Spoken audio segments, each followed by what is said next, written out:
ஆண்டவராய் இயேசு கிறிஸ்துவின் நாமத்தினால இந்த நாளிலே வாழ்த்துக்களை தெரிவித்துக் கொள்கிறேன். எப்படி இருக்கீங்க? சந்தோஷமா இருக்கீங்களா? உங்களை சந்திக்கிறதுல மிகுந்த மகிழ்ச்சி அடைகிறேன். இந்த நாளிலும் கூட அநேக காரியங்கள்ல நீங்க உடைக்கப்பட்ட உள்ளத்தோடு இருக்கீங்களா? என் இருதயெல்லாம் உடைஞ்சி போச்சு, அதை தேற்றுவதற்கு யாருமே இல்லை அப்படின்னு சொல்லி யோசிக்கிறீங்களா? உடைக்கப்பட்ட உள்ளத்தோடு இருக்கிற உங்களை தேவன் இன்றைக்கு ஆசீர்வதிக்க போறாராம். எந்த காரியத்தில் நீ உடைக்கப்பட்டு இருக்கிறாயோ அந்த காரியத்தில் ஒரு மேன்மையை நீ காணப்போகிறாய். வாசிக்கிறேன் கேளுங்க. யோபு 36:5. தேவன் மகத்துவம் உள்ளவர், அவர் ஒருவரையும் புறக்கணியார், மன உருக்கத்திலும் அவர் மகத்துவம் உள்ளவர். பிரியமான சகோதரனே சகோதரியே, அவர் மன உருக்கத்திலும் அவர் எப்படிப்பட்டாராம்? மகத்துவம் உள்ள தேவனா இருக்கிறாரு. அவர்கிட்ட வருகிறவர்களை அவர் யாரையும் அவர் புறம்பே தள்ளுகிற தேவனே அல்ல.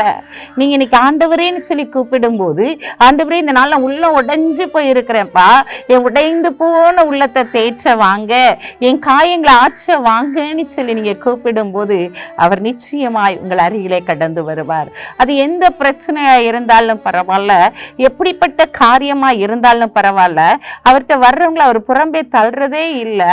இந்த நாட்கள் அவர் மனதிருக்கத்தில் அவர் மகத்துவம் உள்ள தேவனாய் இருக்கிறபடினால் இந்த நாட்கள்ல அவர் உங்களை நினைத்து இருக்கிறார். பிரியமான சகோதரனே சகோதரியே, உன்னுடைய வாழ்க்கையில எத்தனையோ வித காரியங்களை மனிதர்களால் உடைக்கப்பட்டு இருக்கலாம், அல்லது வேலை காரியத்தில் நீ உடைக்கப்பட்டு இருக்கலாம், மற்றவர்கள் உன்னை ஏமாற்றி உன்னுடைய உள்ளத்தை உடைக்கப்பட்டு இருக்கலாம், அல்லது உன்னுடைய திருமண வாழ்க்கையில ஒரு சந்தோஷம் இல்லாதபடிக்கு ஒரு மன குழப்பத்தோடு கூட உடைக்கப்பட்ட உள்ளத்தோடு கூட நீ காணப்படலாம். ஆண்டவர் இன்றைக்கு உன்னை பார்த்து சொல்லுகிறார், உடைக்கப்பட்ட உள்ளத்தோடு இருக்கிற உன்னை நான் ஆசீர்வதிக்கும்படியாய் கடந்து வந்திருக்கிறேன். எந்த காரியத்தெல்லாம் உடைஞ்சி போய் ஒரு மண்மானை போல நான் உடைக்கப்பட்டு இருக்கிற ஆண்டவரை, என்னை தேற்ற யாருமே இல்லப்பா, என் வியாதியில தேற்ற யாருமே இல்லப்பா, என் தரித்திரத்துல தேற்ற யாருமே இல்லப்பா அப்படின்னு சொல்லி கலங்கி தவிக்கீங்களா?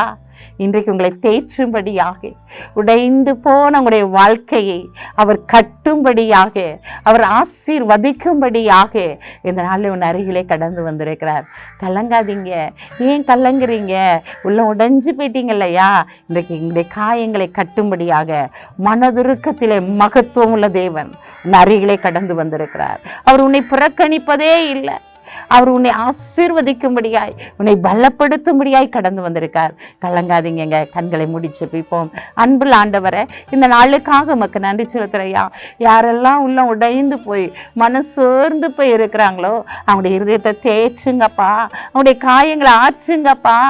அன்பு தகப்பனே, யோபை ரெட்டிப்பாய் ஆசீர்வதித்தது போல ஆண்டவரே, அவன் உடைந்து பான பாத்திரமாய் இருந்த போதிலும் அவனை நீர் ஆசீர்வதித்து உருவாக்கினீரே. இன்றைக்கு உடைக்கப்பட்ட பாத்திரத்தை போல இருக்கிற உங்களுடைய பிள்ளைகளை நீர் ஆசீர்வதித்து அவர்களை உருவாக்கி அநேகருக்கு மத்தியில தலை நிமிர பண்ணி அவர்களை உயர்த்துங்கப்பா.